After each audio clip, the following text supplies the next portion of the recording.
Hello everyone, welcome to my channel, Bow and Arrow Tarot. Today we are going to look at the October love reading for the sign of Taurus.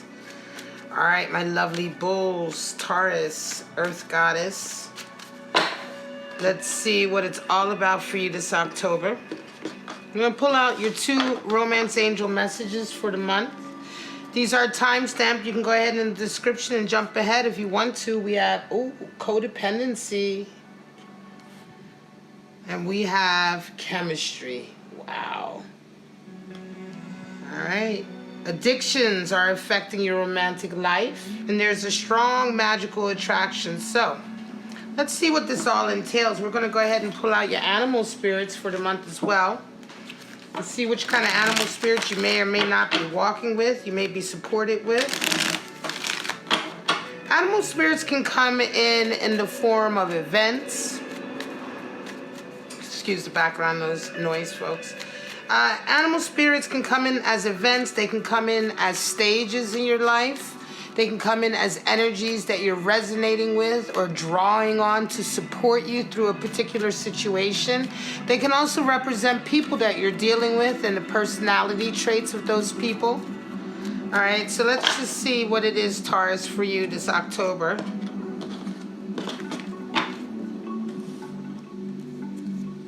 The deer, feminine, very feminine earth energy, the sign of the mother, and the turtle, water energy. All right, some of you may indeed be new parents or new mothers. Specifically, deer is feminine, a maternal sort of energy, but the deer also talks about gentleness, right? The deer talks about a situation that requires gentleness, right? So it doesn't necessarily have to be children. But it's the type of feminine motherly support that children receive, right? Which is a gentleness, a nurturing, a patience, a stillness, right? The deer can often indicate also messages that may need to be coming through. Messages in the sense of realizations, epiphanies, etc. that may be coming through. And so you're required in a way to still your life, or at least still yourself a little bit, to hear them. This can be for those of you who are running around a little bit too chaotic. Remember, the deer has heightened senses, but why? Because it stays absolutely still, so that the sound of itself is not getting in the way. And so for some of you, it may mean that you're running too much with this codependency. You may be dealing with somebody, the action or the dynamic between you may be very chaotic. It may be very, it may be constantly on the move, right? And so you may be maintaining a codependent relationship because you're not still enough to see what's going on or to really notice what's happening. This could be an indication of what's going on, right? But we won't know until we get into the spread.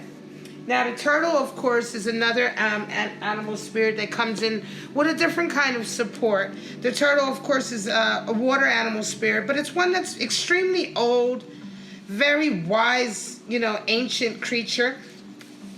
Talks about, it's synonymous with sort of the old soul, right? The very old soul.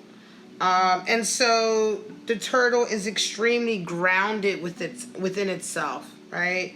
It's very trusting. It's wonderful to be in the presence of a turtle personality because they often have a really strong relationship with earth and water. They're really an earthly bound creature in a way, but they bring with it the water.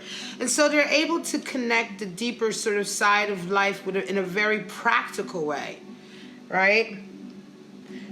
The turtle is also synonymous with writers and storytellers. So it could be someone, if you may be resonating with that, or you may be dealing with someone who's resonating with that, Taurus. But it's certainly the card for people who are writers. Because the reason why is because the turtle is so grounded and so comfortable with itself that it can go through difficult situations, right? And still be very objective and grounded about it, in the sense that, like a storyteller has to be able to retell a story. Sometimes a story that has a lot of angst in it or passion, a lot of drama. But in order to be able to do that, and do it properly, the storyteller has to be in touch with their emotional and water side, and they also still have to maintain a sense of groundedness in order to be able to convey the story itself. All right. And so these are the two energies you're dealing with, and it could very well be that you may be resonating with turtle, or you may be resonating with deer, and vice versa with your partner. But let's go ahead and get right into your spread, Taurus, and see where we're at. Let's move this up so we can see it, and keep this in frame. And let's pull out your 9-card spread. Now, of course, like I said before, you know, this is, this is just a kind of monthly forecast. You may or may not resonate with this, or you may only resonate with portions of it, and that's fine, okay? Some of you may be resonating with chemistry and not codependency, or codependency and the chemistry is not that off the chart or what have you, and that's fine too. Just apply what pertains to you, you know, take what applies to you rather, and throw the rest away. Let's get your spread, Taurus, see what is going on. Again, this is timestamp. You can go ahead and jump ahead. 5 of Wands. Well, there's your power struggle starting off the bat, right? 10 of Wands. 8 of Swords. There's your codependency. 9 of Cups. Center card is your main card for the reading. So Lovers is at the center of the reading. You have 7 of Cups. Card for illusions. 2 of Swords. 9 of Swords. And Star energy. Wow. All right. Interesting, interesting. Let's see. Let's move these all up a bit so you can see all the cards at once. At the bottom of the deck we have 3 of Pentacles. So overall for the month, there's this undercurrent certainly of working in tandem with people, working as part of a group, right? Supporting yourself financially, working as part of a group, right? Putting your mind, also for some of you who are not, but you're on your own path, just putting your mind, body, and soul into a particular area in your sort of career, right? All right, so let's get right into the first card and the top row. We have 5 of Wands, and of course 5 of Wands is a power struggle. It's a power struggle with, as far as ambition is concerned. This is oftentimes can happen at work. It can happen amongst friends, right? This is a one-upmanship. Who's better than the next person? And so when we look at it in tandem with these other cards, it's quite interesting. You start off the month with this power struggle. This could be, like I said, it could be in a relationship. It could be at work. I'm going to say that this may be indeed in your relationship, right? It may start off this month. You may have started off the beginning of October, or maybe you've come into the beginning of October on the back of an argument with your lover. This can certainly indicate an argument. And then but this argument kind of leads to a completion of sorts. You guys may decide after a while of this arguing or this power struggle, you may decide to finally lay down some of the hang-ups that have been in your relationship, right? You may come over this because 10 of Wands talks about a completion of a stage. It could be that, you know, the argument brings out a lot of issues that perhaps you guys really didn't get to the bottom of. And so once you get through this kind of power struggle, this kind of, like I say, bickering really with your partner, you're ready to kind of face some of the obstacles in your relationship and lay it down. However, you do have an 8 of Swords, and that's interesting because the 8 of Swords talks about feeling as though you're stuck, feeling as though you're being forced into a corner. Sometimes it's the gaslighter card, it's the victim card, you know. Some of you may be dealing with someone who tends to go towards this. They tend to start feeling sorry for themselves or playing on your feelings, right? This could be part of the codependent relationship here, right? So even though you get through this kind of rough patch and you are resonating with 10 of Wands in the sense that you've had enough of dealing with the same old thing. It can also be that for some of you, Taurus, you've had enough of dealing with the same kind of like arguments and problems and difficulties with this person, and you're now done with it. You're now ready to lay it down and not engage. And once they see that, they immediately get into their sort of victim, guilt-tripping energy because they see you slipping away. They see you starting to sort of progress without them. They see you starting to, you know, this laying down of 10 of Wands is a decision to not engage in these arguments anymore. You're taking the high road almost in a way, right? You're choosing not to continue this codependent relationship. And this immediately scares the other person. For those of you who are dealing with sort of a toxic energy, this immediately begins to scare them, and they start to come through with this kind of like, well, I wouldn't act like this if you didn't treat me this way. This is what Eight of Swords is about. The Eight of Swords personality is the one who would say to you, oh, well, you know, you're forcing me to act like this because you treat me so badly. You know, you may not be in your mind treating them badly, but everything that they do, all of their actions are always somehow blamed on you.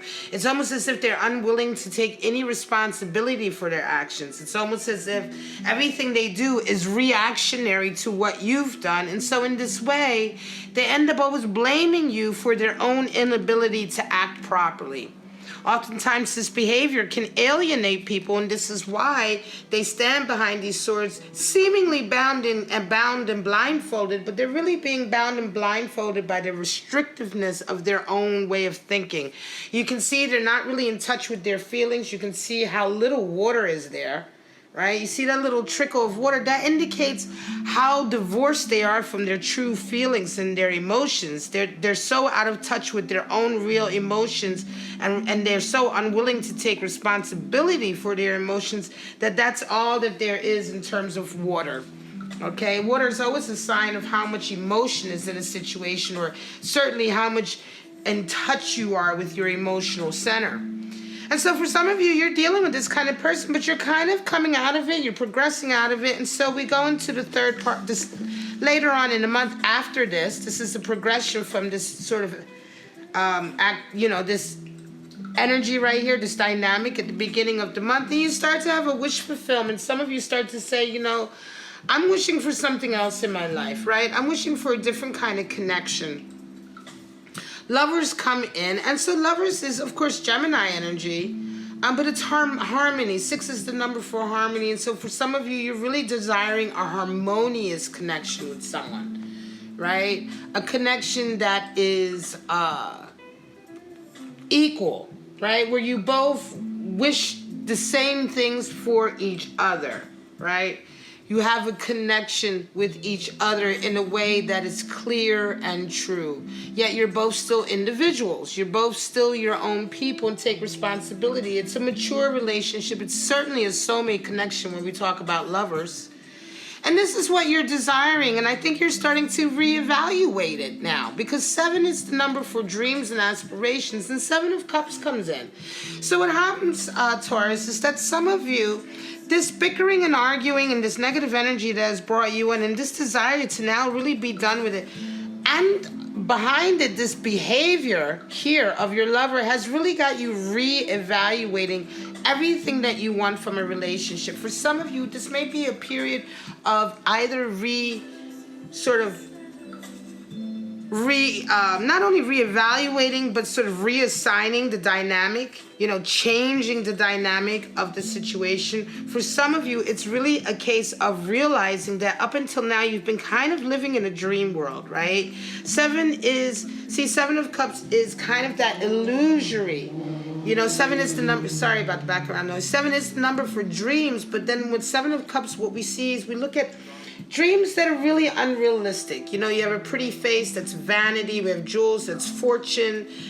These things that are in the cup they're not love and peace necessarily, right? They're very sort of primal base desires, right? Some would say they may even be associated with the 7 sins in that way, right?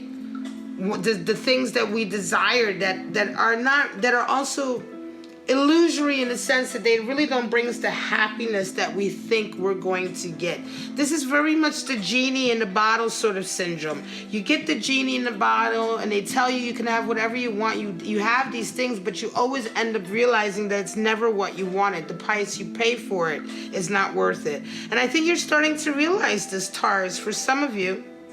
And I think for some of you, you're realizing it's because you desired it so much. This Nine of Cups is such a desire for a connection after really having a bunch of relationships in cups, but yet still feeling alone. This desire to be connected is what's really driven all of this.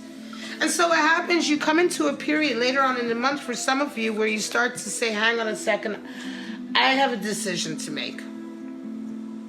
I have a decision to make. And so this is where the complexity comes in, I think, because we have codependency and we have chemistry. There's still a connection here, right?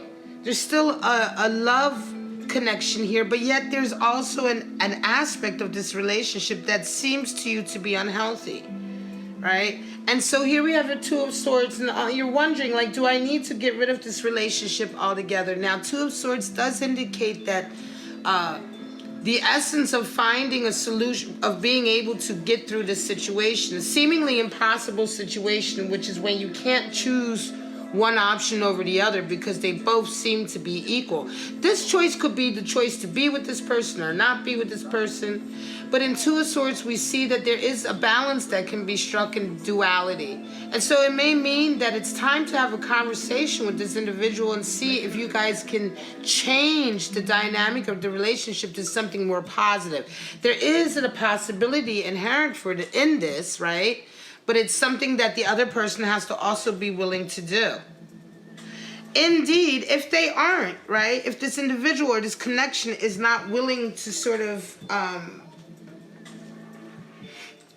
entertain, the idea of balance in the sense of compromise, working on a relationship equally as you do, you may indeed have to really think about what it is you truly desire and start to manifest that. I know for some of you, it may be really like a depressing time in the sense that you have a lot of anxiety because it's hard to let go. If this is indeed what you're resonating with, codependency and chemistry, it's hard to let go of this person because you love them so much. You're so connected to them. You're physically, drawn to them with this Lover's card. There is this innate sort of desire there for them, right? You also, I want to say, for some of you may have this feeling of wanting to mother them as well, because the Deer energy is in, and Deer is very much the mother card. So it could be that for some of you, you may be resonating with that turtle energy in the sense of being very, very grounded, but also feeling sorry in a way, or wanting to mother this individual, right? You have to really see it for what that is. Is this person truly what you desire? Interestingly enough, the Seven of Cups has that aspect. On the top, we have the Eight of Swords individual you may be dealing with, and down here underneath, which is the unconscious, we have the Star card, which talks about really truly thinking about your desires for your life, your hopes and dreams for your life, and really pouring that desire into what you do, right? Into the things that you do in life, what you go after in life, how you really manifest this desire for your life in a very real way. Being intentional about it, not just wishing it, but intentionally striving towards the star, which is your North Star, right? Being committed to it as well. And so once you realize that once you realize that perhaps some of the things you've been attached to, Taurus, is not really what you truly desire, has only been an aspect or maybe an illusion that it is, but it isn't really what you want. It's been almost like it's like a knockoff, right? And you realize that with this individual. And I think for some of you, really come towards the end of the month of deciding what you want for your life. Do you want to carry on with something that just will never be, or you're seeing signs that it will never get to what you truly want? Right? For a while, you perhaps thought this was what you wanted because it made you happy, but now it's starting to turn. Now you're starting to see the obstacles in your way, because ultimately if this relationship is as toxic with this energy, Eight of Swords, then ultimately you now begin to see that it is in fact an obstacle to you really having a true connection here.